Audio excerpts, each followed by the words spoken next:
The At Your Insta podcast is brought to you by Comic Town. Check them out at www.comictown.net or search for Comic Town Gaming Center on Facebook.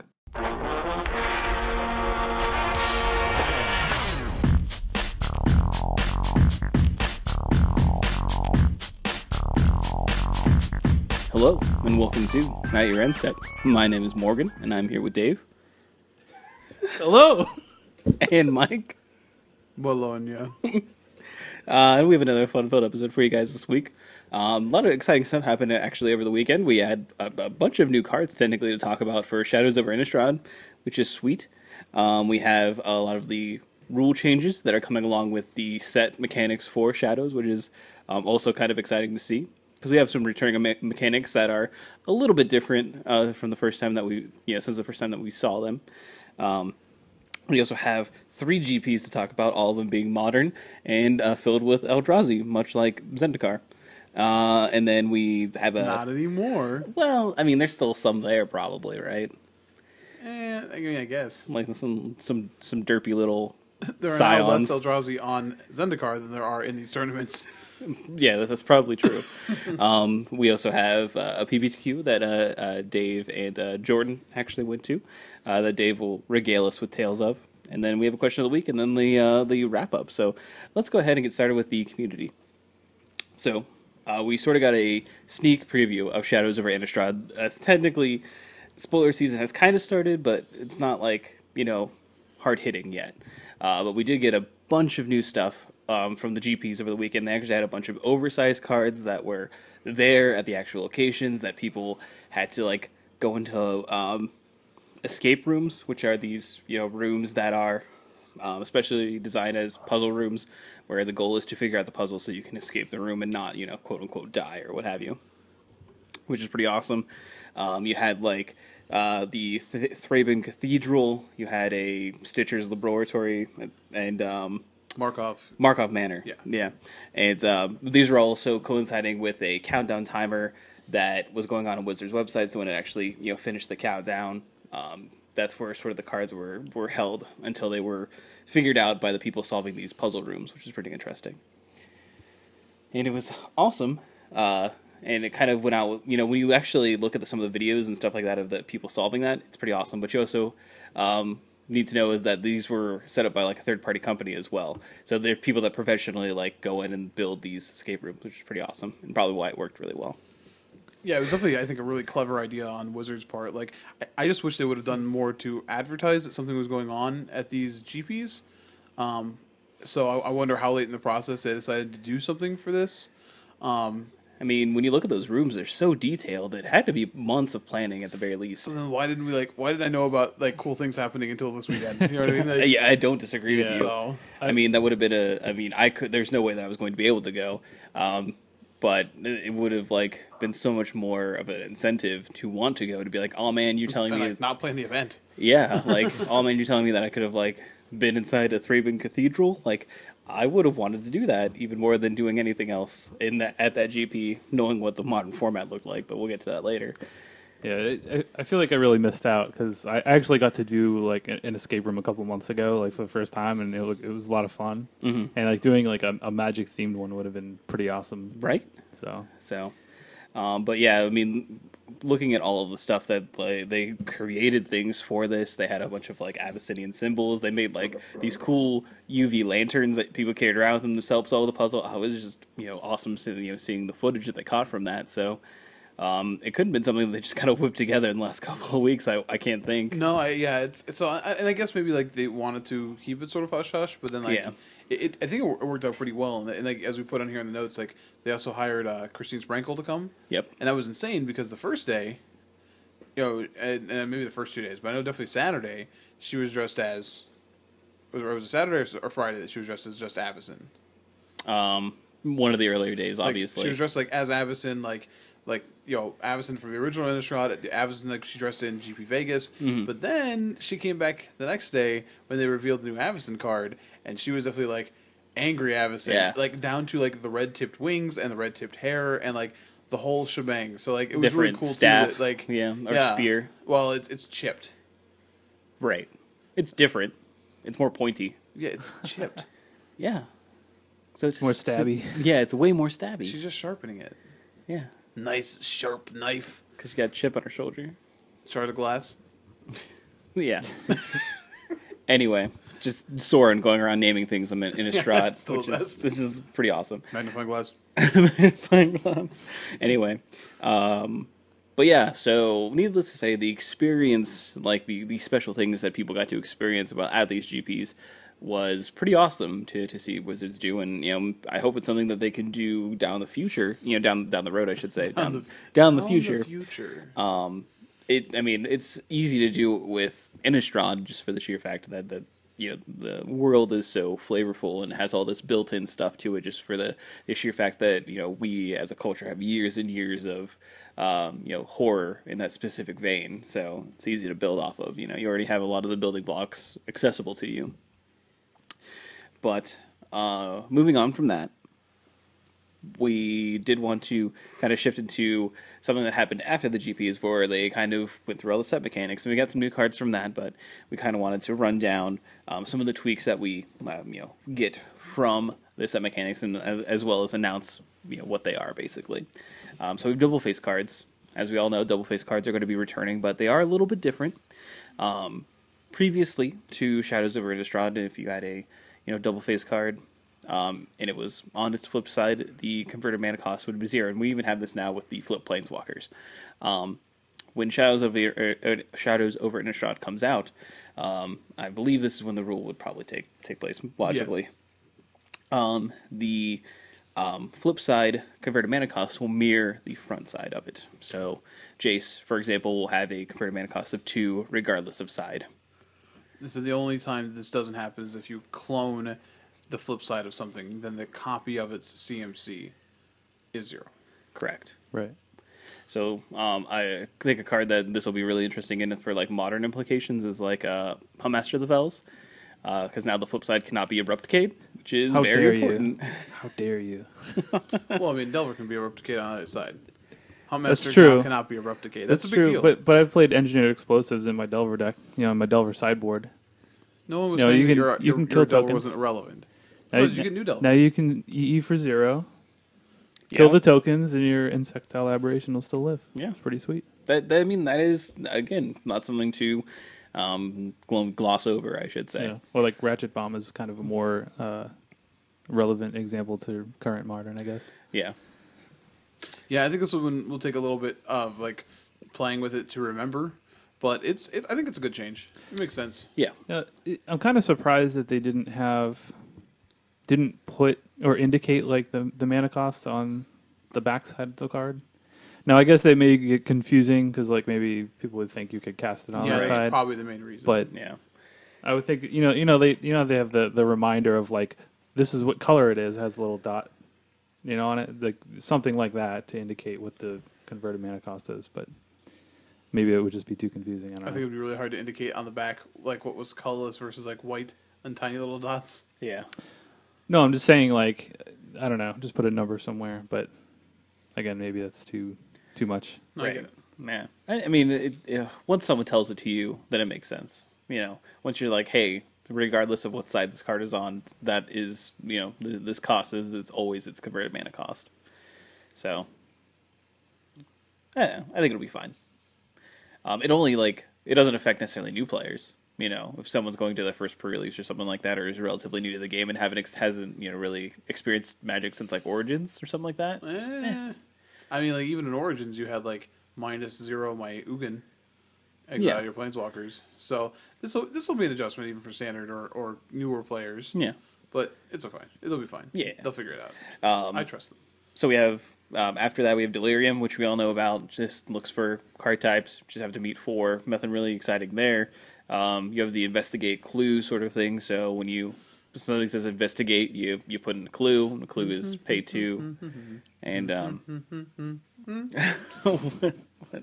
not getting that reference. I'm sorry. It was some tune from Blue's Clues. Oh yeah, okay, fair enough. I don't know. So I heard a good joke today, guys. Do you want to hear it? Sure. What happens when a Thraben Investigator comes into play and you have Torpor Orb out? I don't know. I'll have to investigate. No clue. All right. I assume uh, that our listeners will have filled that with laughter. That's why I paused. I was No, letting them I appreciate you're the- just letting him get it all out. I just feel like we should have a laugh track there. All right. Can you do like the terrible like PowerPoint like applause thing? Yeah, we'll do that. But I thought that was pretty funny. It's a pretty good dad joke right there. Anyway, It is a good dad joke. it's a very good dad joke. Yeah. Moving on, Madness, and this is where we see our next rules tweak. So, and I wasn't around.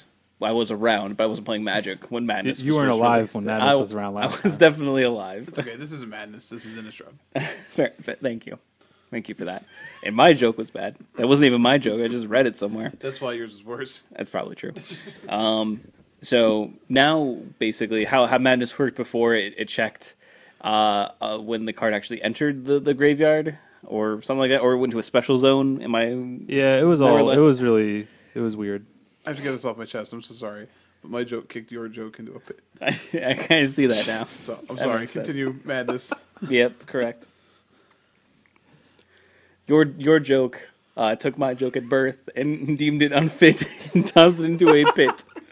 So your joke's gonna return later with a hump. Yeah, probably, and betray you. But that's how it happens. Betray your joke, I should say. Who's your parents? No clue. Anyway. Hey, now we're referencing a movie that's almost as old as Madness. Anyway, so Madness now works a little bit different now. It actually goes into a exile zone, the exile zone, not a exile zone, the exile zone. The Twilight Zone. The Twilight Zone when it is discarded, and then you can pay the Madness cost and cast the spell from said exile zone, which is a lot cleaner than how it used to be. Yeah, it's a lot cleaner, but it's definitely something that I think is going to be easy to mess up. Like if you activate a Jace and then you just discard and you just put it in the graveyard and then you're like, oh, okay, I want to Madness this. It's like, is it too late then at that point? Yeah, it'll be interesting to see what judges deem to be shortcuts in this scenario. I think before the cast I said this. It feels like the new and flavorful, I guess. The new Miracle Trigger Right. is just making sure you know procedure for this. It's definitely cleaner, so I think once people start doing it, it'll make sense. But I do also think that like in faster games, I think I wouldn't be surprised if it became accepted shortcut just to be like, I'm going to cast this. Like I'm going to cast this. You know what I mean? Like Right. Yeah, I think so as well. And you know, we'll kind of get used to this when we get our pre-releases in and try to cast the Madness cards. So definitely be wary of it. And the last one we want to talk about is Skulk. And Skulk is sort of the new evasive mechanic. So it's basically creatures with power greater than this creature's power can't block it. Is that Yeah. correct? Yes. Okay. So this feels like more of, maybe they're going to make this an evergreen keyword, I guess, going forward. Right. I don't like this mechanic at all. Yeah, I don't know. I think a lot of people think it could be like the recurring blue-black thing that they do.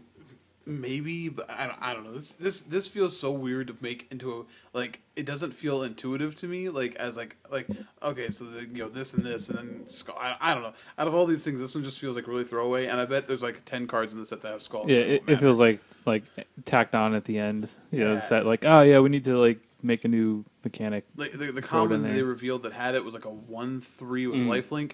So For 3 it's mana, cute. yeah. Which is cute though because it can always it's not going to trade in combat. So you always have this 1/3 lifelinker. But I just don't know. I don't like where that leads. Even it from a play design. I just don't.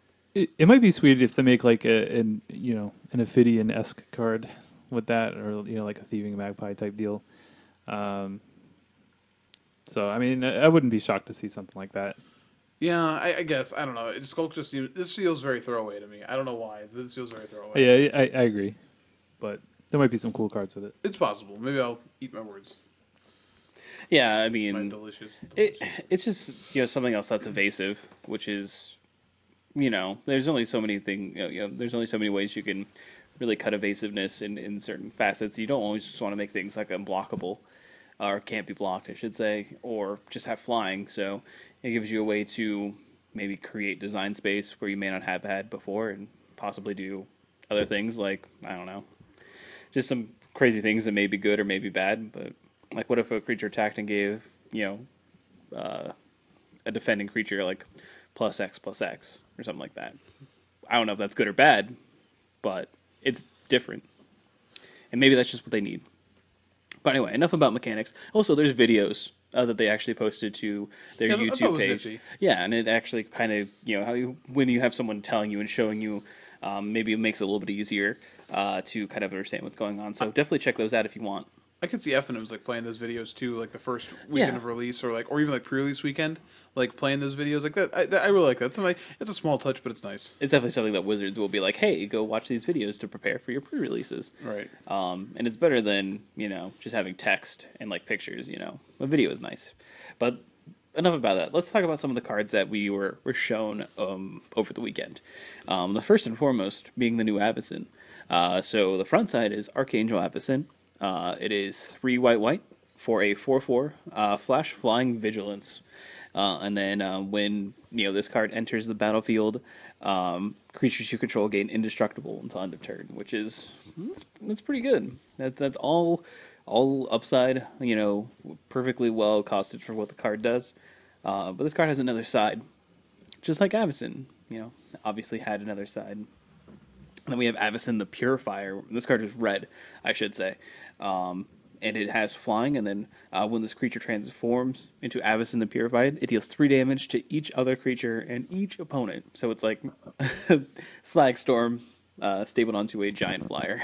And Slagstorm does, damage to creatures and players. I think you skipped over how it transforms. Oh, when another creature dies. So when a non-angel creature you control non-angel dies, you transform it at the beginning of the next upkeep. Gotcha. So it's a little bit of a weird timing there. But yeah, this card is absolutely sick. Yeah, it does so many things, and so many of those things have like interesting like tension. Like obviously a 4/4 flash flyer with vigilance is great. Like you're not upset about that. But then sometimes you may actually not want it to transform because it's indestructible trigger, right? Works with like creatures that come out before a 5-drop. But so a lot of those creatures would die when you flip her, right? You could also be playing her as a flash threat as to protect yourself because you've gone to a low life total. Well, now you definitely don't want her to flip because you can't take 3 damage. So she's definitely interesting from that end. If you look at the art, it's the same staff. All it is one of the tines is broken, so it looks stabbier. That's all it is. And it's not glowing anymore. So I told you. It's not. It's just broken. Mike, I want to Just point out. I want to point out the 3 damage only happens to each other creature and each opponent, so you don't get hit with that. Oh, I'm sorry, each opponent. You're right. My apologies. Yeah. It's even better than you thought. Yep, it is. You're right. Yeah, this card, obviously just 5 mana, 4/4 flash flying vigilance, give everything indestructible. That in itself is just really good. I mean, I feel like you could play this. You don't even have to have any other creatures in your deck. Like, just that. Like, think about how good Restoration Angel was just as, a surprise blocker and just the size, being a 3/4, it was a pretty good size in the format that it was in. And this one having vigilance on top of it, it's just, I don't know, it's super good. It's definitely still very good. 5 mana is a lot to hold up and looks super obvious. Like Restoration Angel was obvious enough at 4 mana. So this card's very good. But if your opponents are continually going, whoa, you had an Avacyn with 5 mana? You know what I mean? It's going to be good, but people will know it's coming. Yeah. I'm just going to say, we don't even know what most of the set is, but this is probably going to be the most busted limited card in the set. I'm just going to throw it out there. Yeah, people would say that for sure. Yeah. But, I mean, it's... Hey, the chroma's back, everybody. Yeah. Yeah. I when I say that, I mean from a pure flavor perspective. Look, our nice white protector angel got mad and became a red angel. She's full angry. of fury now. Yeah. I'm sorry. I'm having issues with some of the storytelling already in this block, which makes me sad, and I'm trying not to let that jade me, but it's jading me a little bit. Yeah, you seem pretty jaded. Anyway. Jaded. Yeah, thanks. Thanks, Aerosmith. Appreciate it. Next up, do you guys want to talk about Geralf's Masterpiece? Sure. Yeah. All right. So Geralf's Masterpiece is 3 generic blue for a 7/7 flyer. Man, it's really powerful. Sweet. But Dross Masterpiece gets -1/-1 for each card in your hand. Well, that seems bad. I want to have a lot of cards in my hand. But you can pay 3 generic and a blue and discard 3 cards and return Dross Masterpiece from your graveyard to the battlefield tapped. So this art card is seemingly a madness enabler. It's a trap. Also, Yeah, could be a Technically trap. delirium enabler as well. Yeah, it's true. So the two sort of bluer mechanics, if you will. So what did we already decide this was, Dave? This is the Oh, the Scab Ruinator Yeah. of this set.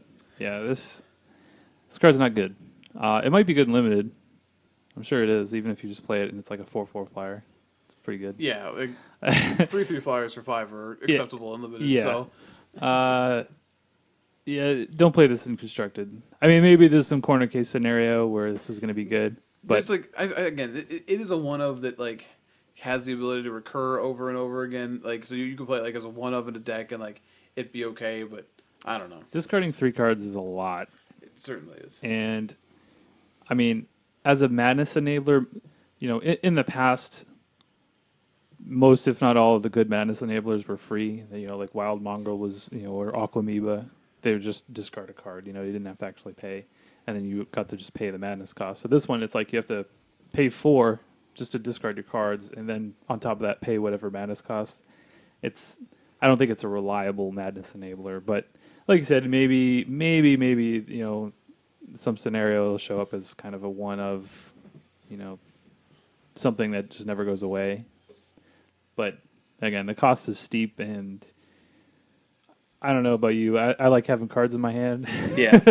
You know, and like basically having to mind twist yourself to return this to play, and then, you know, if they have a removal spell, then it's just. I mean, we don't know what all the removal spells are going to be yet, but you know, assuming there's some type of Doomblade effect, it's just.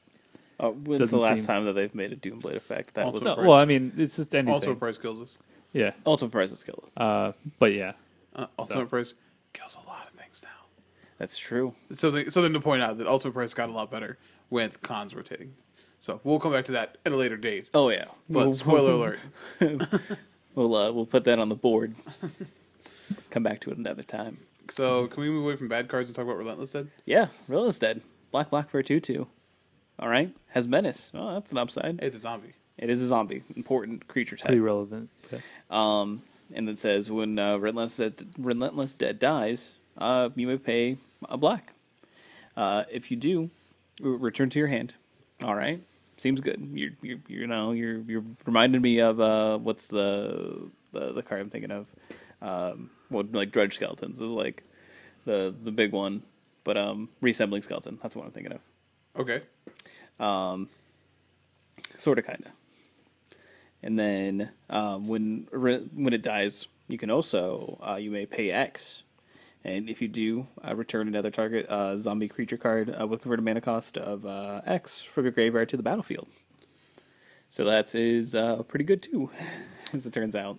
Yeah, it's interesting to note that you can do both abilities. Yes. When this dies, so you could pay, a black to return it, and then X to return another zombie at the same time. It's pretty gross, especially if you have a sack outlet, Eiley or Nintuko Husk or something. Nintuko Husk also a zombie. Very important. So obviously the double black. I mean, you're going to want to probably play this in some type of aggressive-ish deck, though not necessarily, I guess. But I mean, it kind of lends itself more to, it's pretty aggressive. 2-mana 2/2 with Menace. Menace, I think, is so I think Menace is really the subtle, important part of this card, because this card immediately says okay, throw down, a wall and just block it, whatever, just keep blocking it. Well, Menace makes it really hard to do without killing it. Yeah, in the past, that's kind of been the downfall of these types of cards that they've made. It's just well, that's cool. Just the 2/2s that kind of recur themselves. It's just they'd play a Wall of Omens, and you're like, oh, cool. But now, with if you have to double block it, then and then it just starts chipping in for 2, and that's that adds up. This card is so MTG Goldfish, Saffron Olive did a write up about this, breaking down this card would be so you would already play a 2/2 for 2 that when you paid a black you got it back when it died. you would also pay a 2/2 for 2 to let you trigger this. You're getting all of it plus menace. So like every way you look at this card is just disgusting. So the key to this card is going to be like it's heavy mana requirement. Technically, like the first turn you cast it, if you want to make sure you get it back, it's technically a triple black investment. Triple black investment for a zombie that can recur. God, I don't remember what that. Where have we seen that before? But it also depends on what the other zombies in the set look like so far. But we did see things like Risen Executioner sort of bubble up in price this this last weekend. Yeah. In response to this, so I also want to point out the art in this is insane because that's literally the first thing I noticed before reading any text. The stained glass window from Endless Ranks of the Undead. Which is the card where they were all smacking against the glass, and now the glass is shattered and the zombies in. So it's like, no, they got in. Yeah. They finally did it.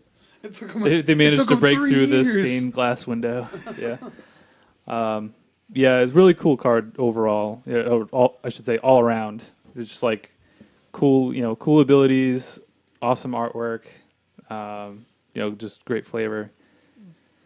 There's so many cards in the set, even the ones that I don't think are particularly good, just the flavor. It's bringing me back. It's yeah. What was it? Shard of Broken Glass. I don't want to spend too much time on this card, but I just thought it was pretty cool. It's just an equipment. And we saw a lot of cool equipment pitchforks and torches and all kinds of stuff in the original Innistrad, and they tried to make them realistic. What would you use? And it's man, if you're just getting cornered by some zombies or something like that, you're just gonna grab any weapon you could find. Oh man, just grab this Shard of Broken Glass and start stabbing. It's unfortunate that Shard of Broken Glass sounds like an Evanescence song, but what are you gonna do? I feel this shard of broken glass in my heart. Why? Oh no. So you brought up that it sounds like obviously an Evanescence song, but it kind of goes with a photograph by. God! Look at this shard of glass. Yeah, exactly. Every time I do, it makes me bleed. I don't understand. Oh man, no, I can hear it. Yeah, now you can't unhear it. I'm sorry. Sorry, listeners. My apologies. I had to share the pain. Why, Morgan? Oh man, You may have just broken me. It's never gonna stop looping in my brain. You're welcome.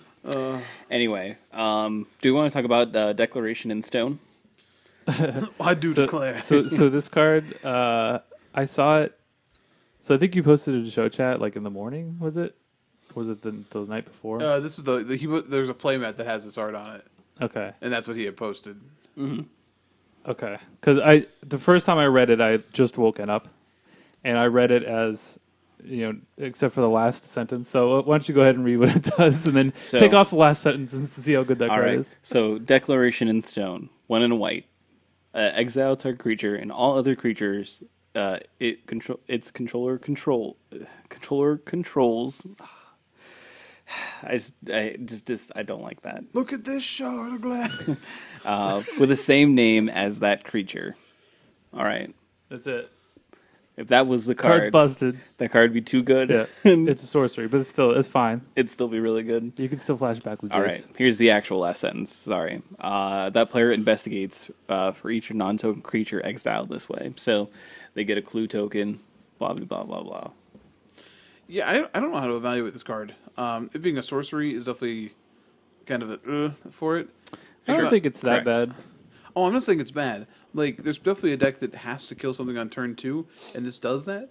But anytime you kill 2 things feels really good. But I guess it depends on how the format works out, because clues are really interesting because you're essentially just giving your opponent whenever you're giving them ways to spend their mana more effectively and to get card advantage out of it. So, if you are a deck that just is going to overwhelm your opponent in card advantage, right? So it doesn't matter, or you're going to kill them before they ever get to pop those clues, then that makes some sense. But if you're just going to use 4 Declaration Stones as your removal spells, well then you're going to, as the control deck, you're going to end up in the late game where they should be out of cards, but now they've got 3 or 4 clues they have mana to pop, and they're drawing live off the top. So it really seems like a cool tension, of how and where this card will be most effective. People have said oh, it's so good against tokens. And Yeah. it's like because it does the non-token thing, which is sweet. But like I don't know if there's a token threat we're not worried about yet. So like maybe this is like letting Right. us know something. Yeah, but and even like the best token creator also happens to be an instant speed one in Secure the Wastes. So Right. it's like, oh, cool. Now this is all that you need to do, guys. You just play this, and you play what's the one in the red, destroy target artifact. smashes with the Yeah, you just play that and smash smithereens. cool combo. We did it. We fixed this card. I will say, I mean, we have Silk Ramp is rotating out when this card comes Is it? in. That's in cons, right? No, Silkrup's in. it's in- either in Fate or Dragons. I'm pretty sure it's in Dragons. Oh, well. If that's the case, then you still have Silk Ramp. But if not, then... Dragons. Okay. You're thinking of the other one. There was another one in a white Oh, I'm thinking of the one... suspension field. Yeah, Yeah, that's it. yeah, suspension field. My bad. I was gonna say, I mean, this does give aggressive decks ways to remove a bigger creature, like say Avacyn. So I don't know. I mean, like if you're playing this in an aggressive deck, like your opponent. I guess if you're putting enough pressure on them, they're not going to have enough time to kind of use their mana to draw cards. Like they're going to need to use their mana dealing with your threats, theoretically. Right. At least that's the idea. Now, if you flood out or miss a turn and then they get to like draw a bunch of cards, it's really bad for you. So, I think it's a really interesting card. Like being able to exile a creature for 2 mana, even if it's a sorcery, it's pretty powerful. And I guess we'll just have to see like what the threats look like in the format for like how playable this card is. But I mean, it's definitely something to like keep in mind. Probably fine, like hitting a Relentless Dead with this. Yeah. So like I guess it depends on the creature. Yeah, but like you said with the token thing, like I know the original Innistrad had a lot of zombie tokens, or a lot of things that made zombie tokens. So we haven't even seen And not even spirit a quarter of the tokens. set. And spirit tokens, yeah, Yeah, I remember there being some really powerful cards that made spirit tokens. Yeah, they wouldn't leave. They sort of lingered. I heard they got banned though in a specific pro tour before a specific pro tour though. So Oh man, yeah, you remember Block Pro Tours? Anyways. that's a weird thing. And now I know the next one we're going to talk about has been getting a lot of hubbub. I appreciate it because I feel like this is a direct reference to The Thing, right? Like that's what we're all getting, right? Like this is like obviously not an alien, trapped in ice. This is a classic horror trope, anyways. Yeah, though, yeah. But it's literally called Thing in the Ice. Very, spot on name. Wizards couldn't have done any better, I guess. It is 1 and a blue for a creature horror defender. A Thing in the Ice comes about with 4 ice counters on it. And then whenever you play an instant or sorcery spell, you may remove an ice counter on Thing in the Ice. And then if it doesn't have any ice counters on it, then if it has no ice counters on it, very important, then if it has no ice counters on it, you may transform it. And it transforms into Awoken Horror. And it's a Kraken Horror creature at this point in time. It's a 7/8, which is pretty good. And then when this creature transforms into Awaken Horror, return all non-horror creatures to their owner's hands. So it scares everything else away that isn't already a horrible creature. Yeah. So it starts off as a 0/4 and it turns into a 7/8. I think it's pretty cool that you can play multiples of these and they don't like return each other. Mm-hmm. So Even the flip side, like even the other side, I should say, they still, when it's still trapped in ice, it doesn't return Right. it. I think this card's pretty sweet. I don't know. I think it's hard to evaluate, but I think it'll be playable, and I'm actually kind of excited to try it out in Modern. it's definitely playable, but I don't think that it's like like a $15 rare playable. No. Again, it's definitely a lot worse than standard because like the work you have to do to flip it, there's way more removal spells that just say destroy a creature that it will just kill this. And Modern, people have said like as long as like people were playing bolts again, maybe this card is fine. If people were playing Path to Exile, then cool. But like as I said before, then you have to like play your Delver deck with 4/0/4 walls in it.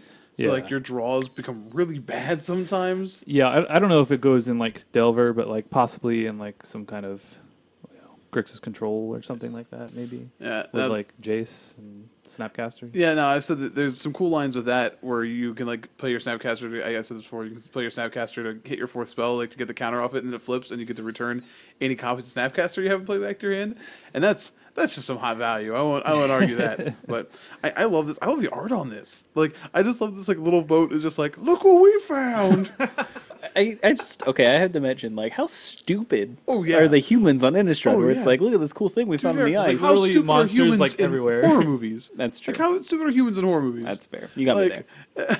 But if I lived in how could this have Innistrad, ever happened? if I lived in Innistrad, I'd be like, no, we're gonna leave you there. Also, I don't know if it's like a little boat. It's like it looks like a pretty big It's a ship. huge It's just boat. for scale. It's just like, well, this thing, it's that big. It's like how they have scale birds. It's a scale boat. Yeah. It's kind of As opposed to a sailboat. sailboat. Yeah.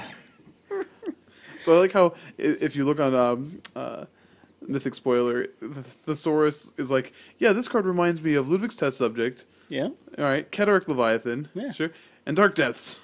Like, yeah. It's a big thing sealed in ice, so Like, you got me there. So now the Thesaurus is like, yeah, Ludwig's Test Subject, Dark Depths. Those are similar cards, and it's like, I don't know if they really are. But now, as a person who very literally has played Ludwig's Test Subject in a states event, like in a national qualifier, back when those still existed, I like this card. This card's much better. That card's much better, and also like the reason Ludwig's Test Subject sadly got pushed out because Ludwig's Test Subject was sweet until Vapor Snag became like the removal spell of choice in Innistrad, like standard, and then Ludwig's Test Subject got real sad. So hopefully we don't, it doesn't seem like we're gonna have like a Vapor Snag variant. We do have a unsummon variant that has Madness, but It might be good. Yeah. it definitely might be good. But we do have Reflector Mage in standard, which is that is the probably one card, pretty though. poor for this. Yeah. That's why I was like, in modern, this might be a little bit Spoiler better. alert! It's in modern now too. The thing in the ice is actually just a Reflector Mage. Surprise! Surprise! Never mind. Okay. Okay, don't do that. Yeah. Making more work for me. Now you do bring up the bounce, the unsummon that we have. It's called Just of the Wind. And it's 1 and a blue for an instant. Return target creature to its owner's hand. But it has a madness for a single blue. So yeah, it's nothing to not note, I should say. I love everything about this card. I love the name, I love the art. Madness is sweet. Like, Madness was really one of my favorite mechanics back in the day, so I'm really happy it's back. Well, because like you're taking like a disadvantage and like making it an advantage at that point in time. You're like, I have to discard this card, but I still get to play it. God, the flavor text on that card is unreal. So how many times are you going to be like, hey, to your opponent, you're going to be like, hey, do you hear that? I must have just been the wind. And then you say, there's nothing to worry about. Because that's the flavor text. It's like, hey, there's nothing to worry about. It's not the worry. It's just the wind. You just like start petting them like, shh, buddy, it's cool. It's cool. It's just the wind. That's just going to go back to your hand. It's all right. It's okay. Hey, you can cast it next turn. So I want to mention 2 cards in conjunction before we move away from spoilers here. Yes. So I want to mention Heir of Falconwrath and Incorrigible Youths. Yep. So Heir of Falconwrath is one of the first flip cards we really saw, which is a black and a colorless for a 2/1 vampire, and it says discard a card, transform it, activate this ability only once each turn, and the other side of it is a 3/2 flyer. That's fine, right? 3/2 flyer that's attacking for 3 flying on turn 3. Yeah. And then we have Incorrigible Youths, which is red, and 3, 3 generic. Yeah. Okay. Is a 4/3 with haste, right? Whatever. You have 5 mana 4/3s to haste, whatever. Ooh, wait. Madness cost of a red and 2 colorless. So you play your Heir of Falconwrath on turn 2, and then you discard Incorrigible Youths on turn 3, paying its madness cost, and you attack your opponent for 7. Combo breaker. And what's funny is like Incorrigible Youths has been getting a lot of comparisons to Arrogant Worm, which was one of the sort of staples of the Madness decks back when Madness was first thing. And like, would you Arrogant Worm also cost 3, a green 2 colorless for its Madness cost, and became a 4/4 Trampler. Would you trade Trample for haste? In a red aggressive deck, you probably would. Yeah. So certainly interesting, and there's definitely more than one really good enabler we've seen. We have Ravenous Bloodseeker as well, which is almost a functional Aquamoeba reprint in red. It's a red and a colorless for a 1/3 that you can discard a card to give it +2/-2. So Aquamoeba, you could just switch its power and toughness, but it was a 1/3, became a 3/1. This one, you only get 1 discard before it dies. But you have these 2-drops with discard outlets that have powerful effects, and we're seeing a couple of Madness enablers. So I have no idea where this lies on the scale of standard playability because we haven't seen the whole set. But one of the more exciting archetypes for draft is starting to show itself. Right. And like I said, 0 mana discard. Yeah, exactly. It's Like- always the best. Yeah. It's So- important to note that both the 0 mana ones have a restriction of like, you can really only do this once. You like with the Bloodseeker, you can do it twice, but you lose a guy theoretically. But I think that's what they're going to try to do to kind of curb the power. Is like, hey, you could do this once. That everyone gets one. They're going to use the Spider-Man rule. You mentioned that, and I think. Is it like take one piece of candy? Yeah. Well, from the bowl? you mentioned that. I just thought about this going through looking at the rules stuff. One of the things they also updated on some of the transform cards, right? What's the 4/4 we hadn't talked about? The one that turns into the mist. Oh, elusive tormentor. Yeah. So that one has an activation of a 1 colorless to discard to flip it.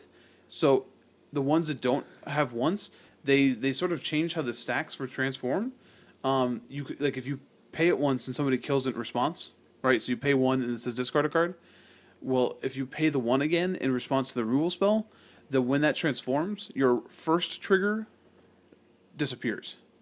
Never happens. The creature's already transformed. So you still only discard 1 card off of it. So you can't pay 1 and discard, pay 1 in response, pay 1 in response, pay 1 and discard 3 cards to it. Even that one has been fixed via the rules. All right. Well, let me correct you because the discard a card is actually part of the cost in this one. It's not. Oh, am I reading that incorrectly? Is it not Yeah. 1 colorless? Because I want to go back and read the rules changes then because I think they mentioned that card specifically. It's 1 discard a card : transform. Okay. So if it was 1 : discard a card and transform, it would be different.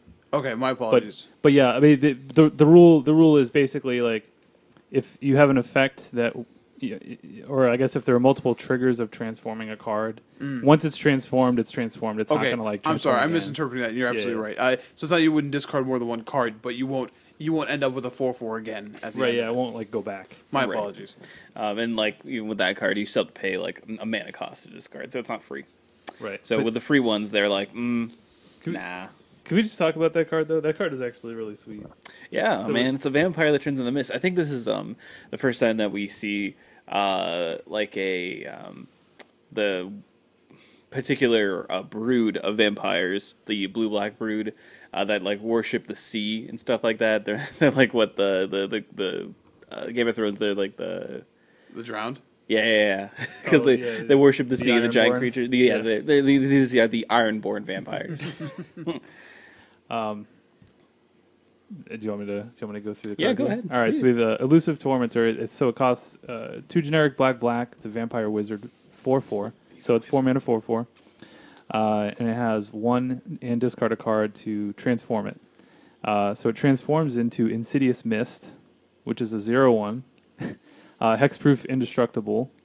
It can't block and can't be blocked. And then whenever Insidious Mist attacks and isn't blocked, you may pay 2 and a black if you do transform it. So it's pretty cool. The artwork has he's looking through kind of a grate window, and then the transform, you just kind of see the mist kind of rolling through. I don't know. I think it's really No one suspects the mist. yeah. Hey, what's that weird mist coming through? It's nothing. What was the? There's nothing to worry about. It's just the mist. Don't worry about it, just mist. So, yeah, it's pretty cool. And I think this is the Buy a Box promo as well. I think they revealed that. Yes. So, you know what they say. Typically with the buy box promos, a lot of the time, they're cards that are going to be pretty good in standard. Relic Seeker. Relic Seeker still has a lot to live up to. Still waiting for those equipment. Still, holding out. playable. holding We have their Shard breath. of Glass, though. They can get that. There you go. Yeah. Hey. Some bone saw. When you're getting desperate, you can pick up a Shard of Glass in one hand and a Bone Saw in the other hand. +2/+0. No, but you have Goblin Dark Dwellers. That was a buy box promo for Oath. It's pretty Yeah, good. that one was sweet. I forget I what want the to see in one. Modern play.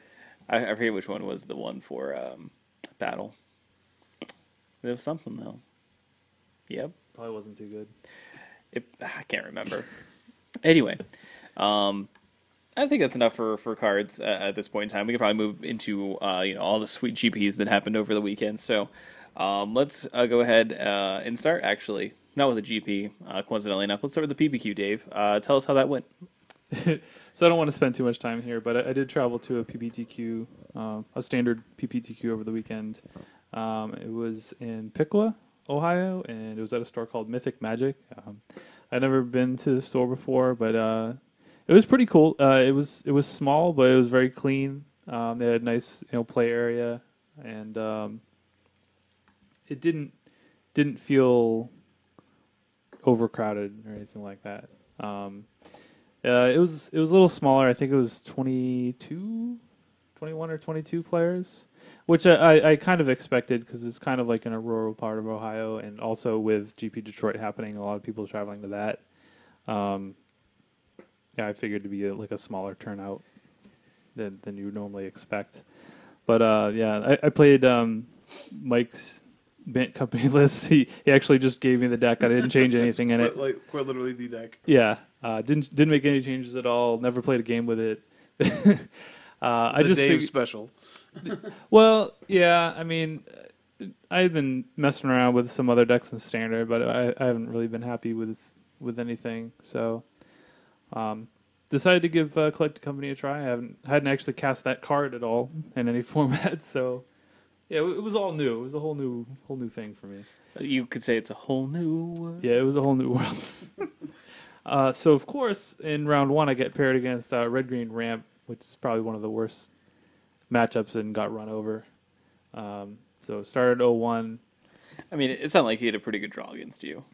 Yeah, he had a pretty good draw, but I think it's still like, a disadvantaged matchup for the deck. Now, I don't know for sure because I've never played it, but Mike, would you say that that's probably not the best matchup? Yeah, not the best. Okay. So yeah, I got handled in round one. I was able to battle back, and was able to draw into. It was a 5-rounder, so we was able to draw into the top 8 after winning. The next 3 after that. Room was just filled with 4-color mid-range decks. So Abzan red / Mardu green, whatever. Those style of decks with Siege Rhino and Crackling Doom. There were, I want to say 4 in the top 8. Jeez. There were 2 ramp decks, and me playing Bant Company, and Abzan blue, right? Yeah, Jacob Webb, who rode with us, was playing Abzan blue, which was kind of just, I kind of lumped that in almost with all the other ones. They're all just 4-color mid-range. They all kind of do the same thing. They just play a lot of removal and Siege Rhino. But I ended up losing in the quarterfinals, so I got to extend my streak of top 8ing PPTQs and not winning, which has been all of them except one. So,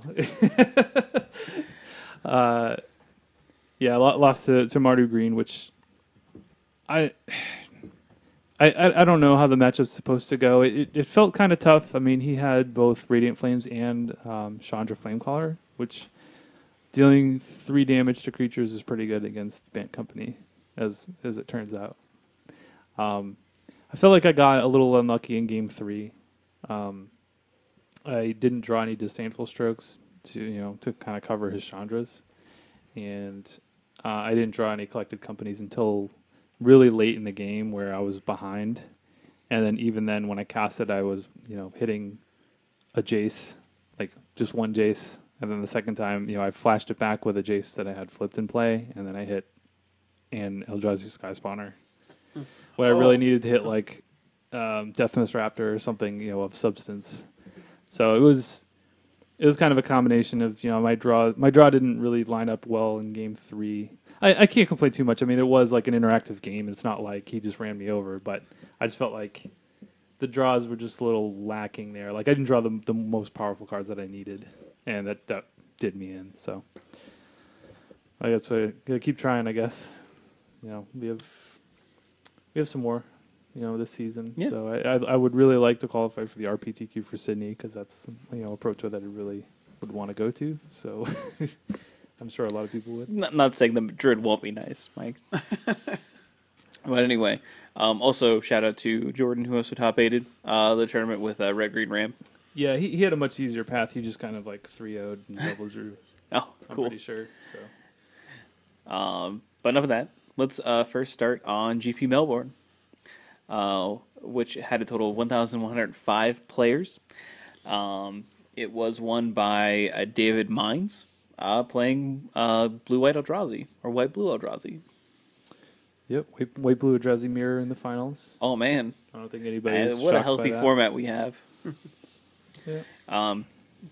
Let's kind of get like a better idea. Let's take a look at some of the top 8 deck lists here. We have an Abs and Company list applied by Chris Cousins. I'm going to say we have Living End. We actually had 3 Living End in this top 8.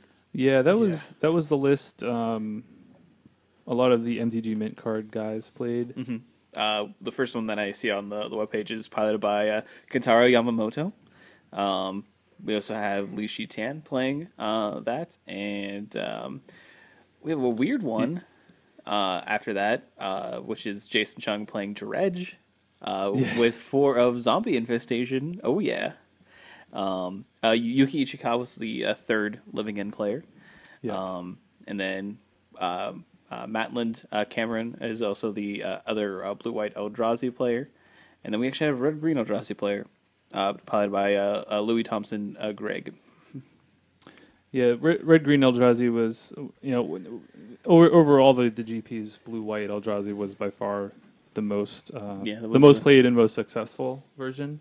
But there was a decent amount of Red Green as well, and that does have some things going for it. Yeah, such as playing Kozilek's Return. Yeah, and Worldbreaker was like the big thing. You also, this list in particular was playing to Oblivion Sour, which is a pretty good card in the mirror match to block all the reality smashes and such.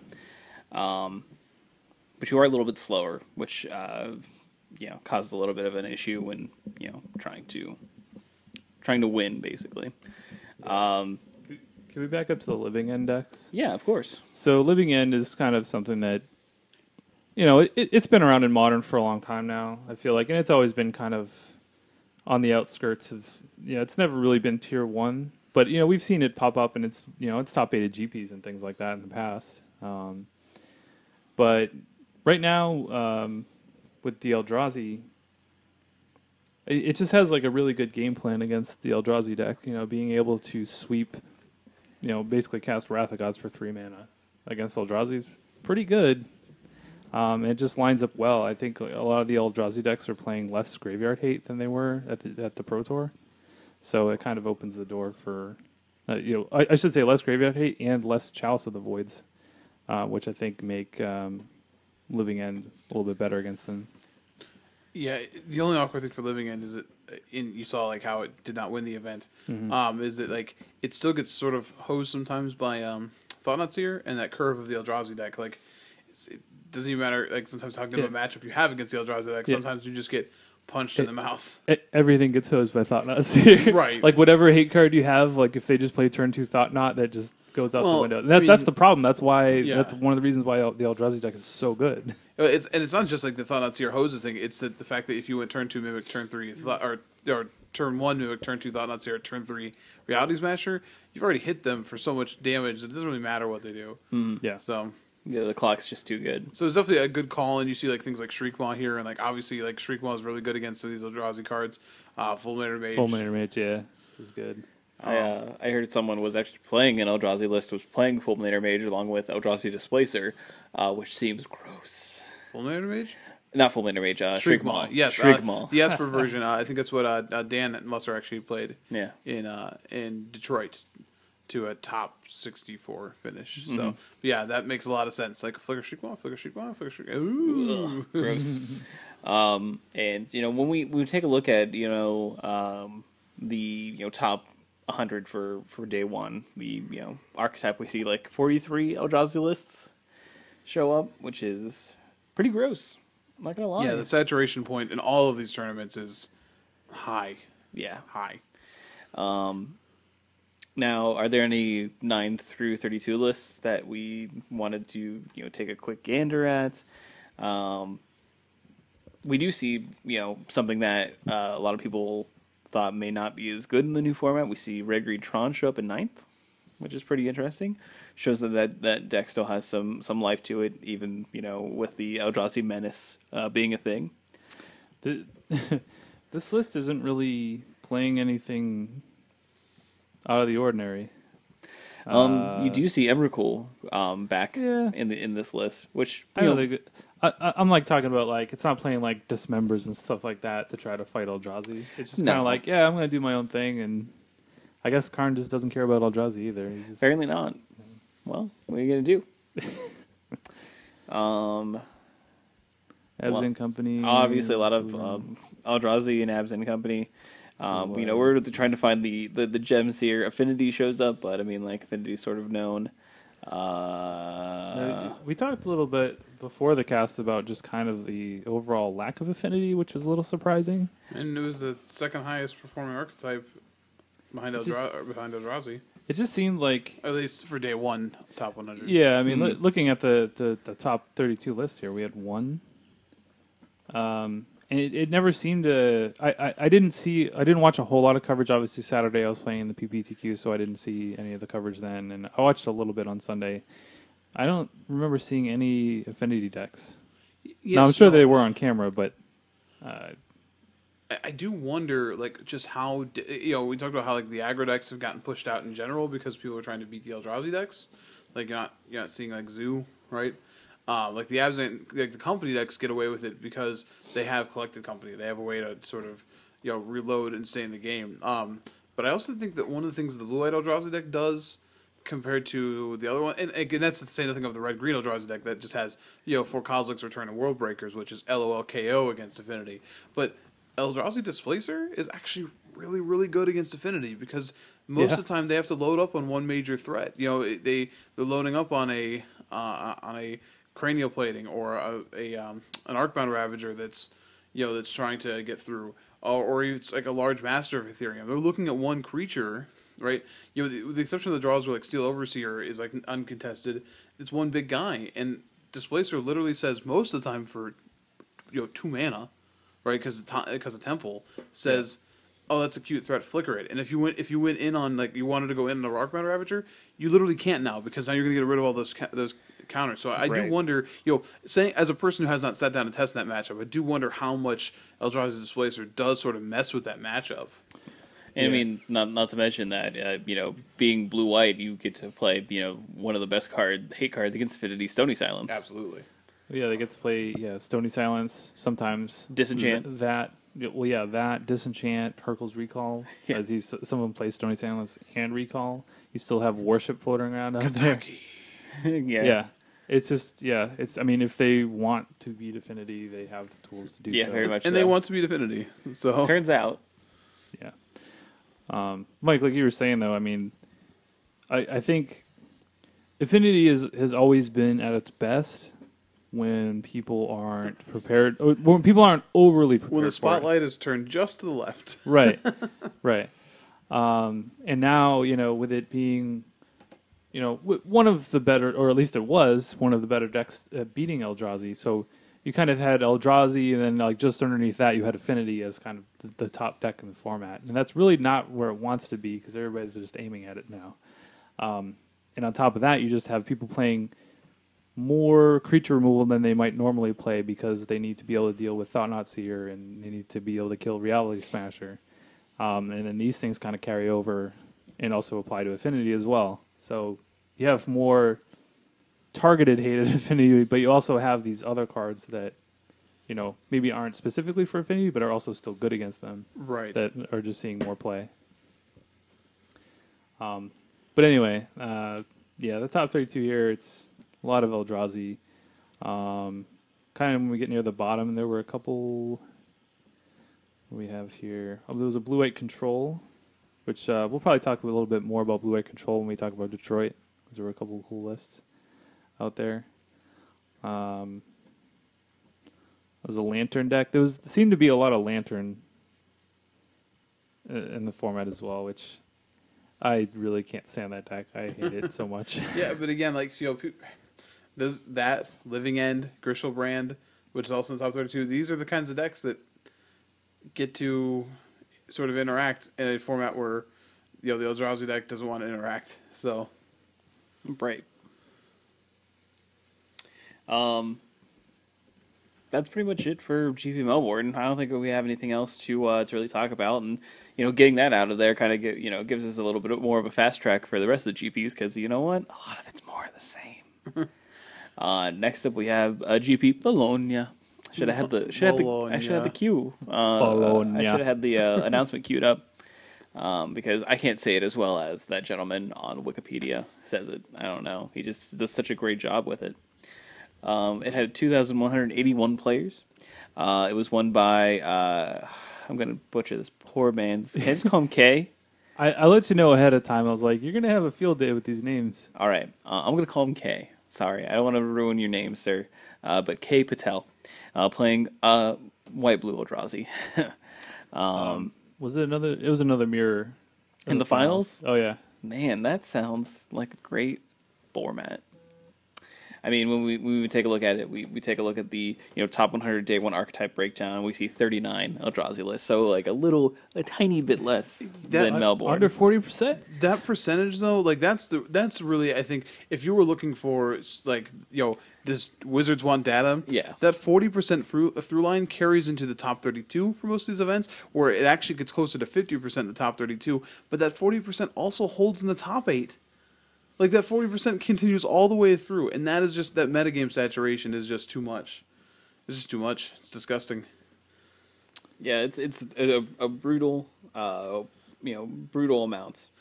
It's okay though, because GP Bologna, hold on here, GP. Yeah, there we go. He's back. Did have one deck in the top 8 that if you want to see, like, when people said, like, try to figure out a way to beat these decks, well, sometimes you have to be like Alessandro Lippi and create one of the coolest decks I've seen in a really long time, which is Bant Company. Now, I understand what you're saying. Mike, excited about a Bant Company list? I know. Yeah, he's just playing the standard list. It's fine. Let's go through the hits, okay? We have Birds of Paradise, Noble Hierarch. That makes sense, okay? Yeah. Eternal Witness, really good with Collected Company. Makes sense. Scavenging Ooze, good card in the format in general. Awesome. 4 Phantasmal Image. Yeah. That's good at copying things. It's really good at copying things that people, try to get out as fast as possible out of the Eldrazi deck. Reality Smasher. Cool, me too. That looks like fun. Thought Not Seer. You know what? Me too. Mine's also going to cost 2. So, that's pretty nifty. We have Voice Resurgence, also good, and we saw that being, some of the Abzan Company's decks, spoiler alert for Detroit, also did okay against the Eldrazi decks. Voice Resurgence is one of the reasons why, because it can block and then threatens to come back as a 5/5, a 6/6, something that threatening. 1 Kusali Pride Mage, 4 Reflector Mage. Yeah, welcome to Modern, buddy. You did it. 3 Meddling Mage. That one was a little bit more of a head scratcher for me. So here's where it's interesting. What is being criminally underplayed now? Lightning Bolt. Lightning Bolt. It's nowhere. Yeah. Meddling Mage is super sweet when you don't have a lot of removal that's going to kill it. Does your opponent really want to Path to Exile it? Great. Right? Does your opponent really want to dismember it? Awesome. You know what I mean? But otherwise, you just name. And Meddling Mage is randomly one of those cards that because the format's like that, you can play against certain decks that all of a sudden some of the combo decks that are preying off of Living End. Cool. First one name's Living End. Oh, I hit a second one. Beast Within.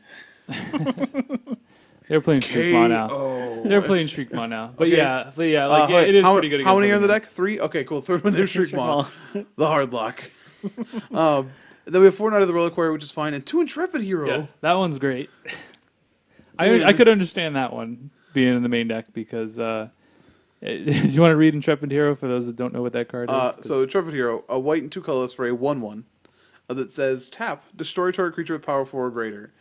And the actual art for the M13 edition has him killing, I think, a Yeti. But that should just be replaced and just put a Reality Smasher just right there. That's here, yeah. Yeah.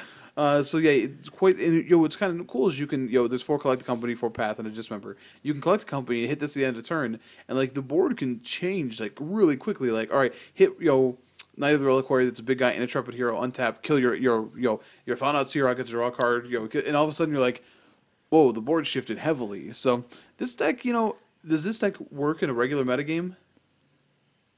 I don't think so. I don't I think don't it see it. can. Like, could a Bant Company deck work in a regular metagame?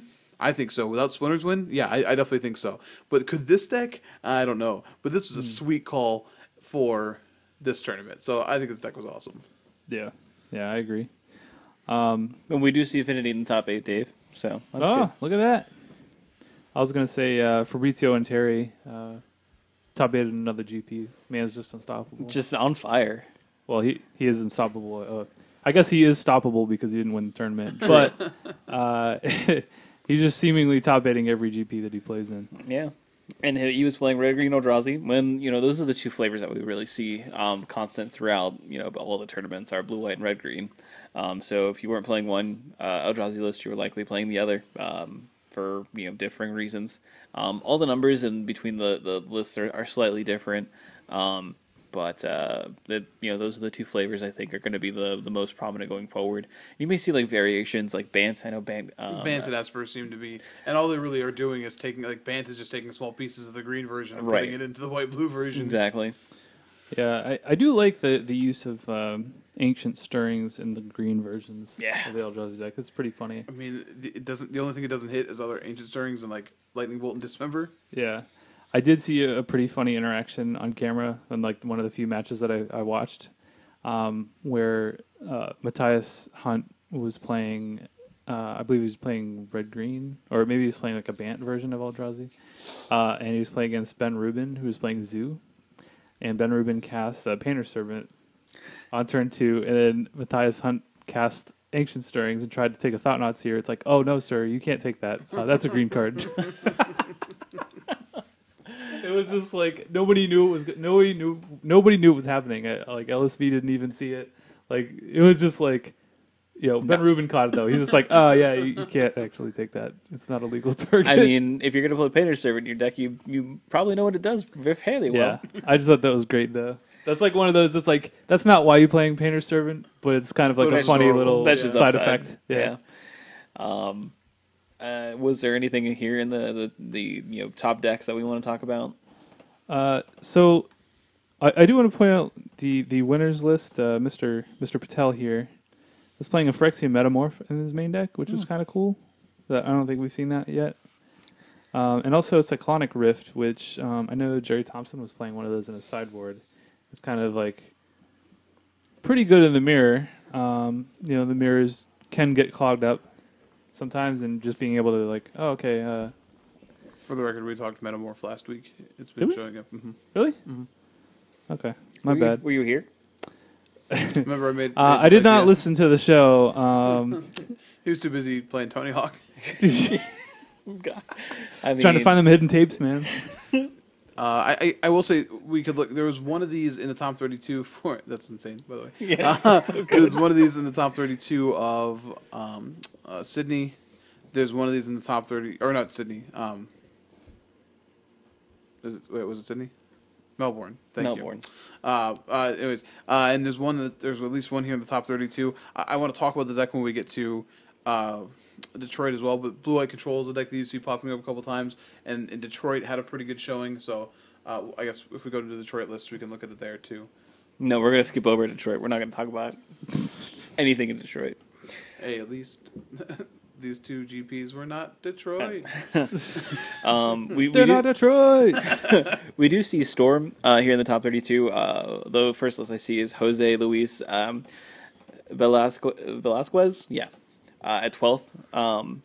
Clearly Storm's two good guys, so I imagine that something in it will be banned again. They'll have to take out, was it Desperate Ritual? It's too good.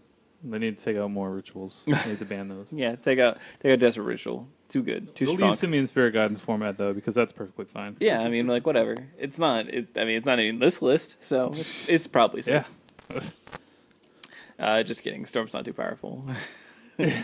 We do have Jeskai Ascendancy, I should say. Yeah, that was an interesting one, too. Yeah, by Nils Gutierrez von Parat.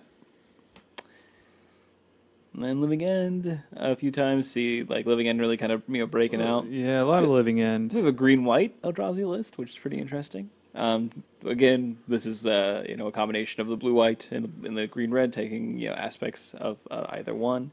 Green White Tron, which I know Joe Lissette has kind of been dabbling with in Modern here and there, at least once on a stream that I saw.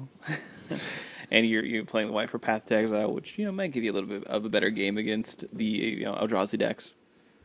But that's everything that I really see to really talk about from here in Bologna.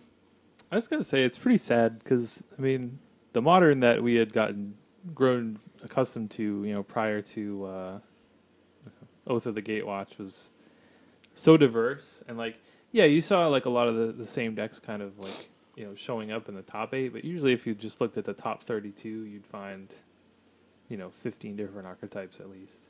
Mm-hmm. And now it's or like maybe some sweet deck that like nobody ever played before. Right. Now it's just a lot of it's just a sea of Eldrazi living end, kind of couple one-offs. Yeah, we do see Ad Nauseam at 29th. Shout out to Alessio Lynn. Thank you for playing some Ad Nauseam. Appreciate it. Got an updated list. You putting that one on the back burner for? Oh, Ad Nauseam is just so much fun. And there's I had that deck and then I kind of sold it. Me, for one. I mean, there's nothing like, hey, I'm going to draw my whole deck. I've done it. Fun. You can look through it, and then I'm going to kill you. Yeah, I've done it. It's great. For one person. I mean, who's the Eldrazi deck fun for one person? Well, it's probably two people because both of you playing the Eldrazi list. So you have two players, obviously. But I think that's pretty much it for Bologna. Let's move on to Detroit.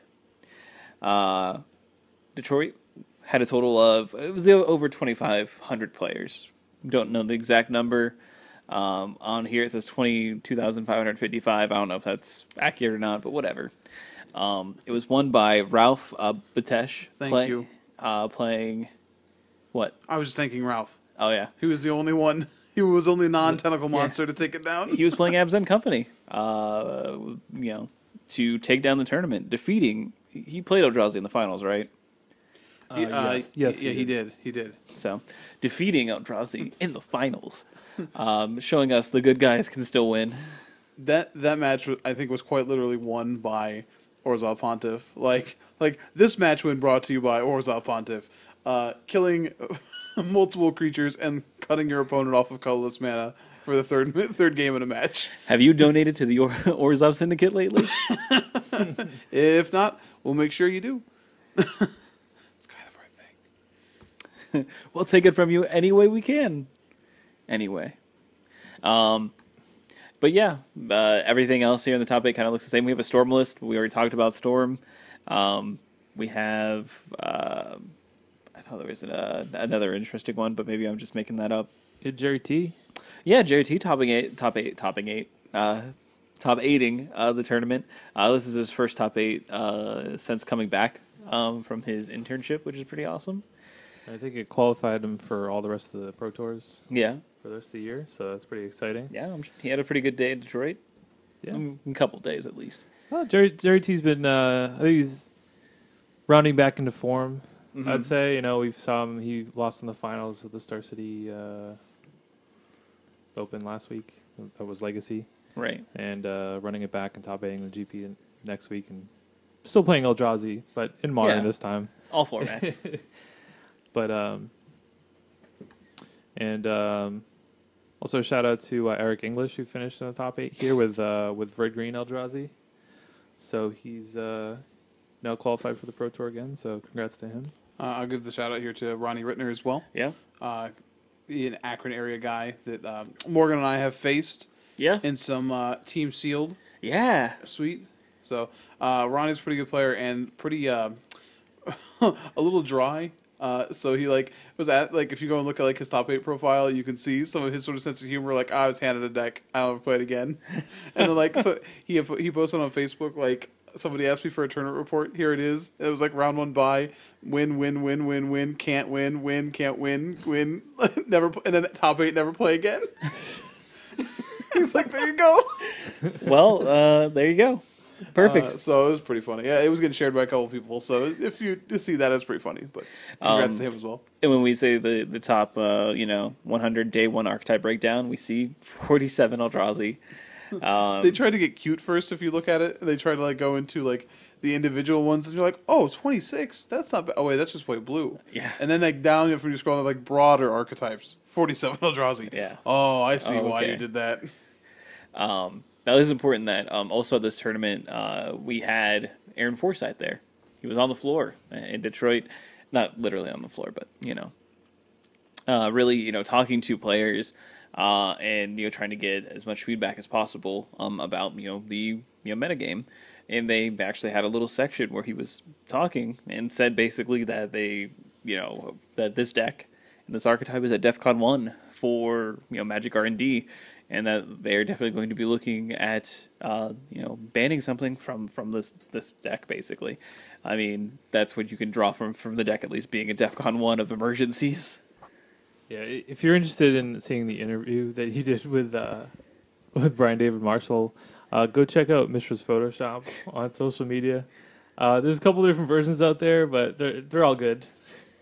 Yeah, for sure. They've obviously been turned into memes at this point in time. Yeah. There's a Thug Life version and Curb Your the Enthusiasm. Curb Your It's Enthusiasm. really, really good. Both solid, but I mean, with the results, with everything that we've already talked about, I mean, it's not surprising that they're going to be taking something away from the deck, and then obviously it's the rabbit season, duck season of whether it's going to be Eye of Ugin or Eldrazi Temple. Yeah, I love people keep arguing that one. Like, Eye is definitely the one that makes infinite mana, like, early on.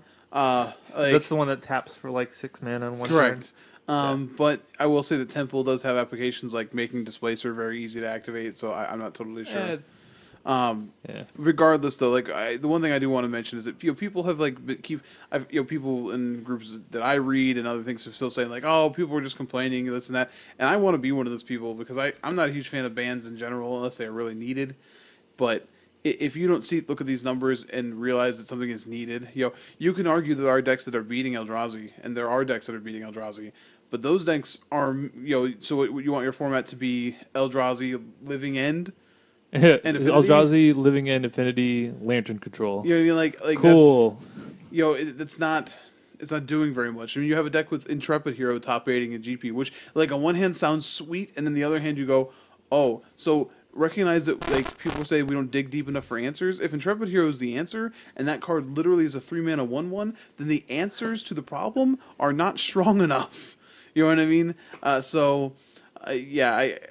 I'm sorry if you really like the Eldrazi deck. Most people I know have played this deck, though, have recognized that like they're getting to play with a broken toy for a little while, and they're going to keep doing it, and then it'll be gone, and they'll go, okay, yeah, I get it.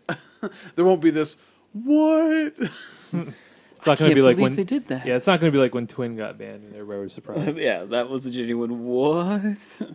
What sort of moment? So, yeah, we will, see what happens, and we'll keep you informed come April when we, get an updated ban list. Now, it is important to note that GP Detroit was run by Professional Event Services, PEZ, if you will, and now PEZ doesn't necessarily have a good track record as with recent tournaments, as people who attended GP Pittsburgh. I attended GP Pittsburgh specifically for side events as well. Not very satisfactory experience. And it seems that it was kind of more of the same here at Detroit. And so much so that Steve Rubin decided to kind of post a open letter to Professional Event Services and kind of Wizards, I would say as well. Basically, kind of, saying some of the frustration that we players have had with experiences, at PEZ. Did you guys want to go a little bit deeper into it? I think it's he went through like and really told sort of his like life story in the lens of like playing in PEZ events. And, I think that's important because a lot of us have a connection with a personal story. Like, if you listen to our runners at the beginning of the show and know that we have a pretty strong connection with Comic Town. And I feel like we would be in a similar situation where if, like, hypothetically, or if Comic Town all of a sudden started, like, doing very poorly in events, we'd be like, nah, that was just that event. And For the record, they don't. They run great events. You should be there. Why aren't you there? Okay. And like, so I feel like he, you see his sort of realization with this, and him going, "Oh no, I'm actually just getting taken advantage of by people who don't care," and that's really upsetting. You know what I mean? Like, I know a lot of the people that work for Pez. I've known them personally. I've talked to them many times. It doesn't change the fact that that company is not doing what it should be doing in running these events. Yeah, I mean, what Steve kind of talked about was about, over the years, he's defended Pez and kind of gone to bat for them, when other people are kind of, saying negative things about them. But he's, finally coming to realize that it's like, a lot of the things that people are saying are true. And, a lot of what he talks about is how, back in the day when they were run, pre-releases or PTQs and things like that, they did a good job. But now with the GPs and given the size that these GPs are, it's like they just haven't adjusted to kind of just how big Magic's gotten and how big these tournaments are. Yeah, they haven't, really taken on the responsibility that they now have and grown their company properly. So, I mean, now none of us attended this GP, so I don't have anything to say firsthand from this one on how it was run or anything like that. But I feel like really with any GP, you're probably going to get a couple people that didn't have the greatest experience. So, I'm not going to say anything about this one because I don't really know how it went. But I was at Pittsburgh last year and it was just not very good. No. So I don't know. I mean, I my hope is that they get better. I don't want to just say, oh, Pez should never have any events. And I have attended. When I first moved to Ohio, Pez did run the PTQs and the pre-releases around here, and they were great. So it's not like they can't be great again. But that's my hope anyway. Yeah, I sit there and say like bad things about Pez, but I'll probably be at GP Columbus because there's a Grand Prix in Columbus. Mm-hmm. But I don't know. I think the one thing that would hope from is that Wizards is paying attention to this. For all the stops they pulled out this weekend, for like you had, despite this Eldrazi deck, you still have almost 3,000 people just in the United States wanted to play Modern. Not to mention, coordinating 3 Modern events worldwide and getting thousands of players to play a format that, when Standard got like this, when you had Callblade, people didn't go.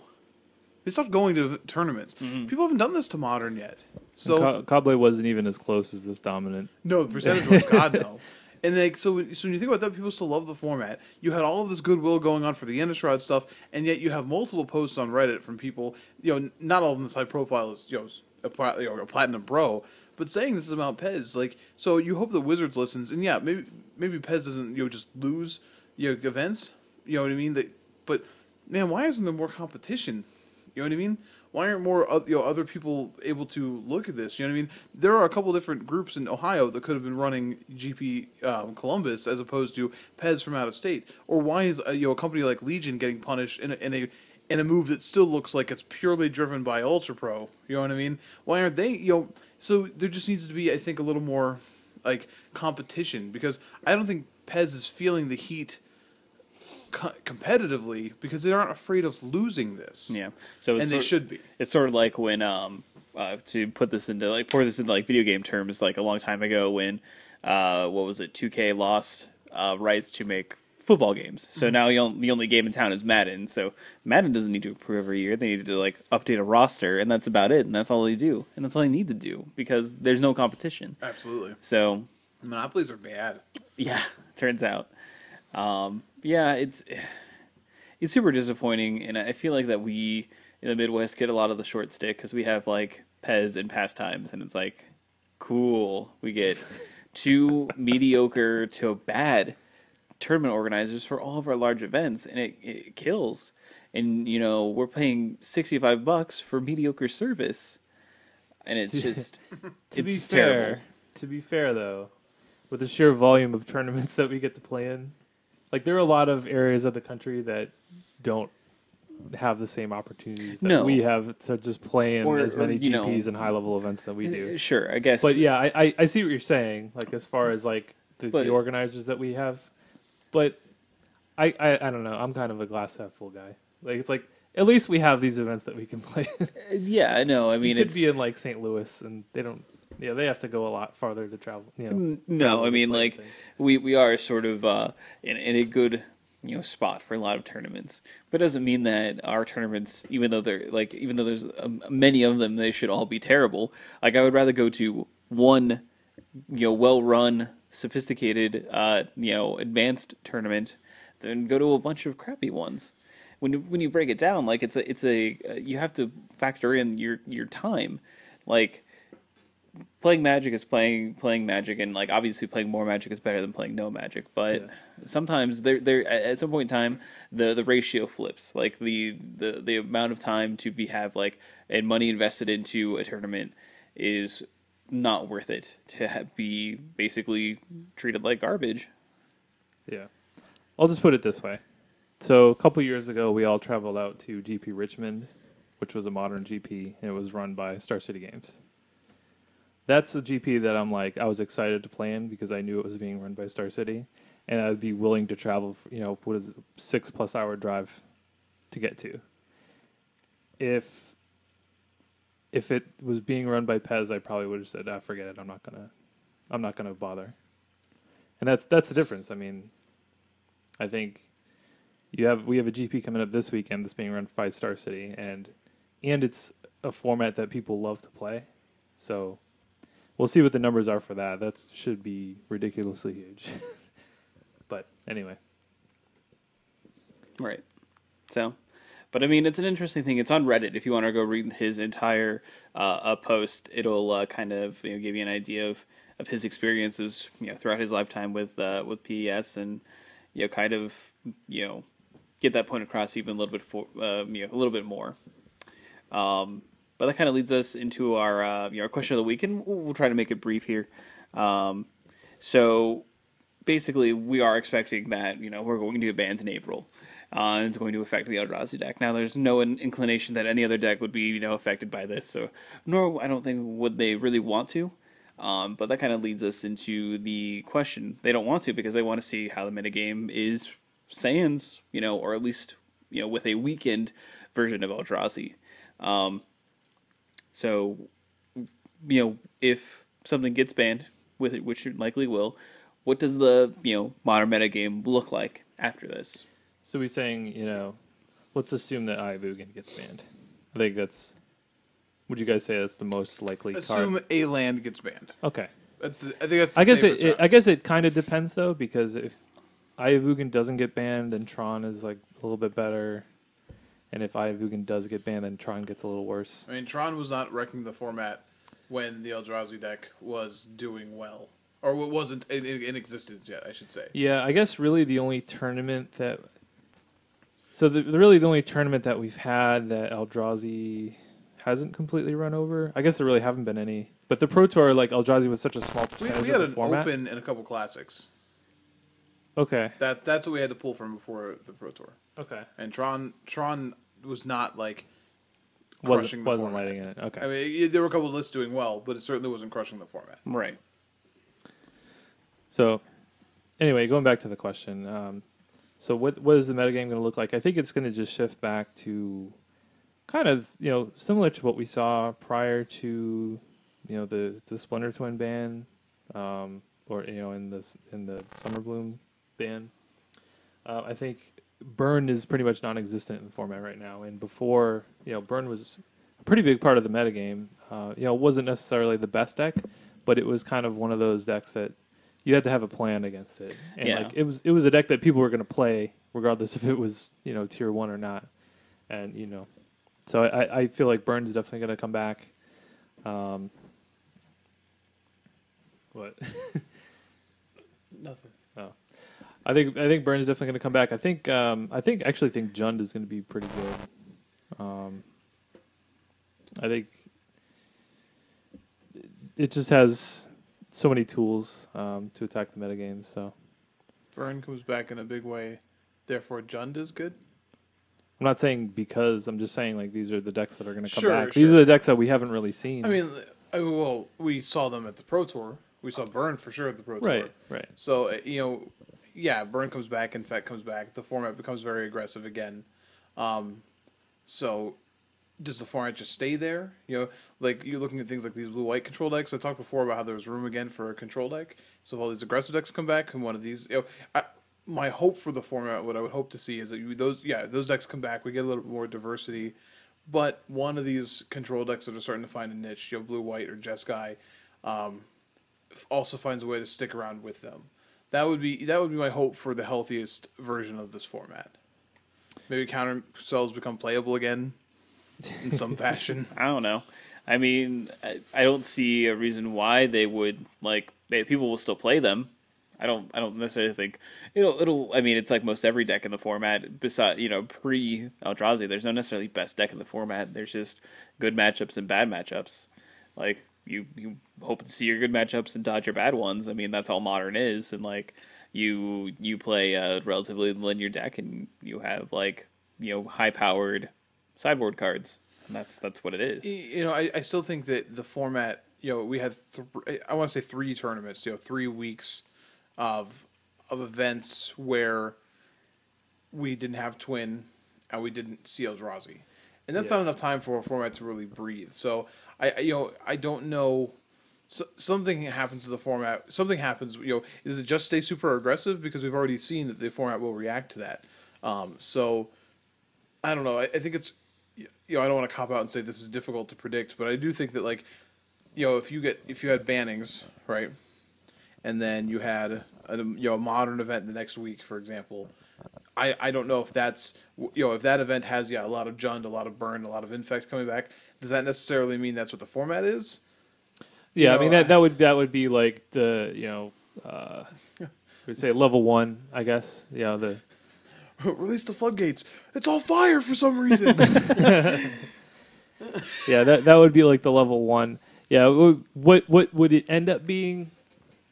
I actually do think some type of control could creep up. Like once we know what the target's going to be, or what the targets will be, you can that's always been Control's thing. It's like you need to know what you're actually trying to control. Yeah, and what's nice too, I think, if you look at the Jeskai versions that have done well and the blue-white control deck, you get to play 4-drops again that are really relevant against these aggressive creature decks, and even Burn, you get things like Jace, or like I played a Gideon last night in Modern. Man, it had been a long time, and Gideon is still the man. No, not 4-mana Gideon. I'm talking Gideon Jura. Like OG Gideon. Like, take it up to 8 mana, and your opponent just is not allowed to attack anything else. That guy. So cards like that may have a chance to shine because other control decks were so defined. And this goes back to the reason that Splinter Twin was banned, supposedly, is that idea of diversity. There was no diversity in the blue decks. It was my hope that the blue decks don't just die then. You start to see... You saw Blue Moon starting to carve out a small niche for itself. But I could see some of these decks, they play powerful 4-drops. You can tap out in turn 4 for a Jace Architect of Thought, and you're not dead. You can tap out for a Pia Kiran Alar and not die. So that'll be interesting. Yeah, it's just awkward. Like the control deck definitely has to know what they're fighting against and has to have plans. And with Modern, I think that's what scares people away from playing control deck because you never know what you're going to face. Like, yeah, you could. I get it. Modern's a box of chocolates. Yeah, you just never know what you're going to get. Where you could have these plans for all these popular decks, but then you could play against the Brew, and just lose hard to it, or have incorrectly predict the metagame and just lose hard to it, not have game against the decks that are there. So that's what makes playing the control deck hard.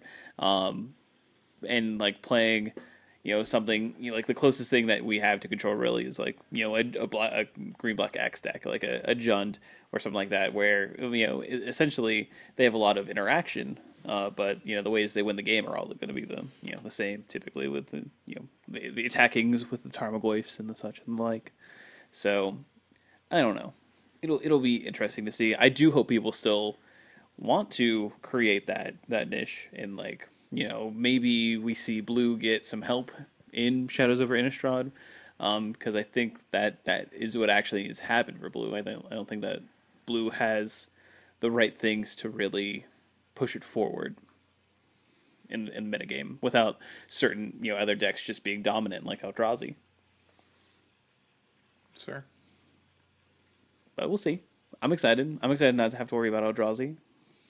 I think that's pretty exciting. I think that Burn becomes more of a player. You see that more in fact, obviously, just because Chalice. But I think it's also important to note that it's very likely that Eldrazi will still be in the format. Yeah, that's something thing too. Like these decks are, people have the cards now. Like losing a land is important, but you can go back to even the colorless versions or look at things like Sky Spawner and stuff like that. Like maybe the deck isn't spitting out turn 2 Thought-Knot Seers, but that's okay. Yeah. Turn 3 Thought-Knot Seer, It's still fine. it's still pretty good, and you can still play turn 1 Mimics if you have a Temple or an Eye.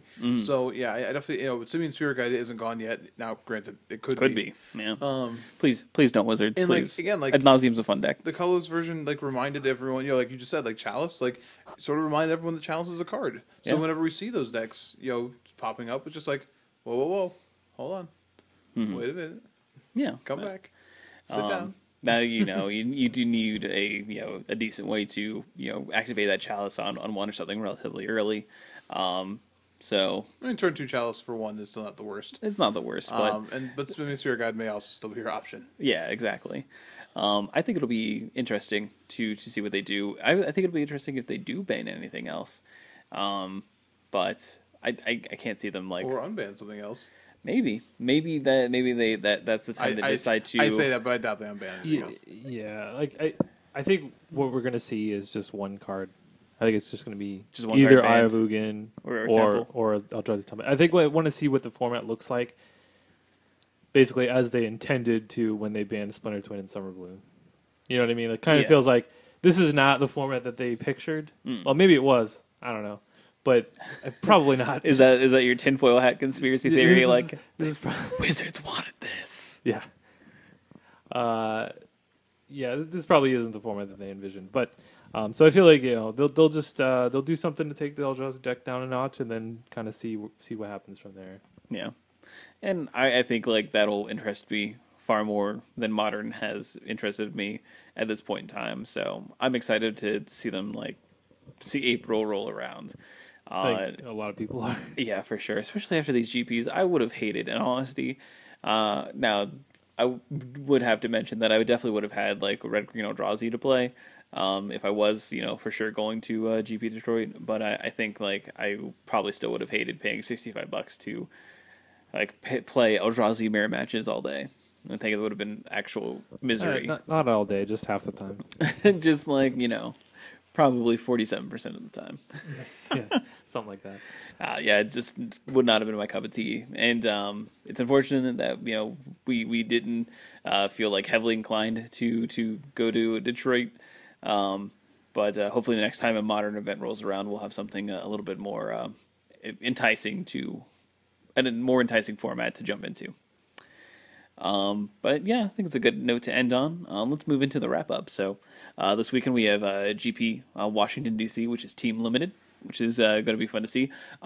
There's no coverage for this GP. I don't know if you guys knew that. Wait, this is a Star City thing though, right? Correct. Star City's not doing coverage? No. What? Correct. It's super weird. This was brought up today, I believe, on Newmont's stream. Today, Wizards is not doing coverage, and then Star City not doing coverage. I don't get it. But yeah, that is what it is. I mean, it's possible.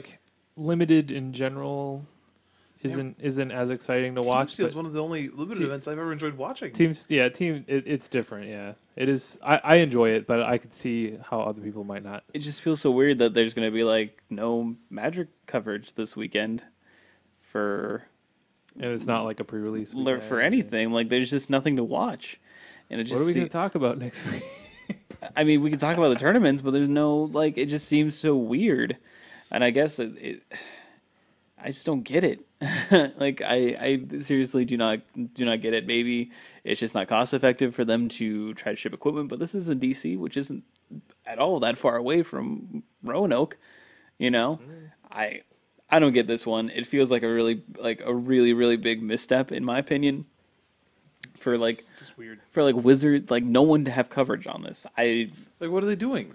have no idea. We're gonna have to get some Gorilla coverage. From, But like Ruben. you just said, that Star City is like real close with it. But like Detroit, they could just like take this equipment from Detroit to.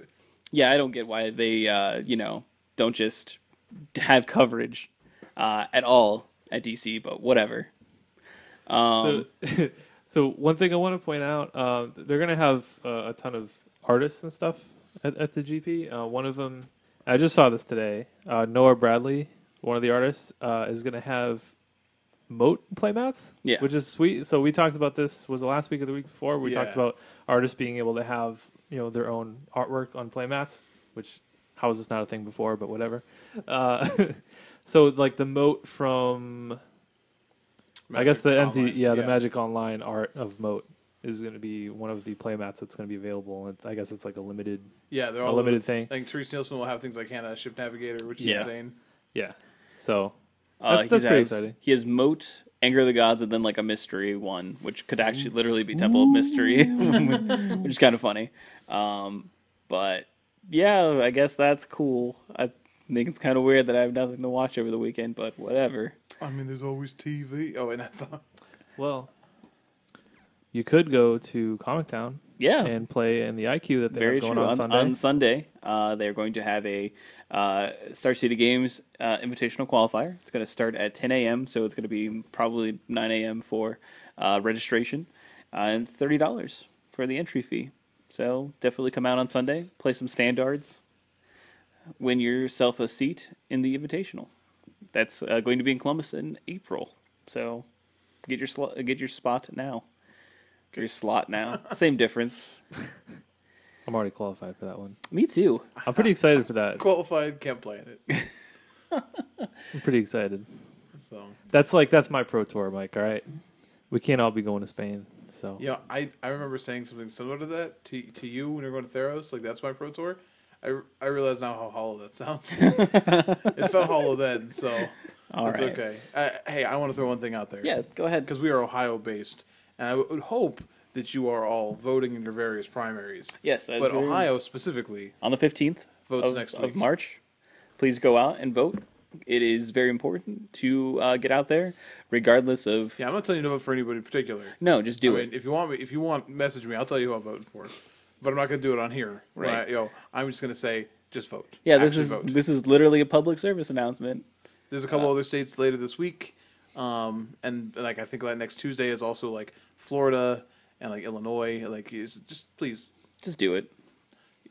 Vote, not buy. Don't Nike and stuff. like a lot of people in our generation, I definitely feel like ineffective in voting, but don't feel that way. I mean, just do it. Look at Michigan's primary today. I've been literally watching this as we've been doing this because I was excited about this, and like their turnout in Michigan was like beating it's possibly a record turnout for voters overall, but beating all the numbers from the last two elections. Like, it was, great to see. Groundswell, man. Give your vote +4+4. It's got to start somewhere, and that somewhere is you. Right here, right now. Right here. Anyway, so to end up the show. To end the show, definitely come find us on Twitter. We are at @YourEndStep. Very easy to find. Also on Facebook, facebook.com/@YourEndStep. Also, while you're on Facebook, go find Comic Town Gaming Center. Definitely a way to keep up on what's going on with their events. Also, if you want, you can. Come find us on iTunes. Give us a nice subscription if you want to get us every week. Also, leave us a review. We super appreciate it. Then you can also find us on MTGcast along with various other wonderful MTG podcasts. And that's pretty much everything for us this week. We will catch you guys next time. You have a great one. Look at Bye. this shard of grass.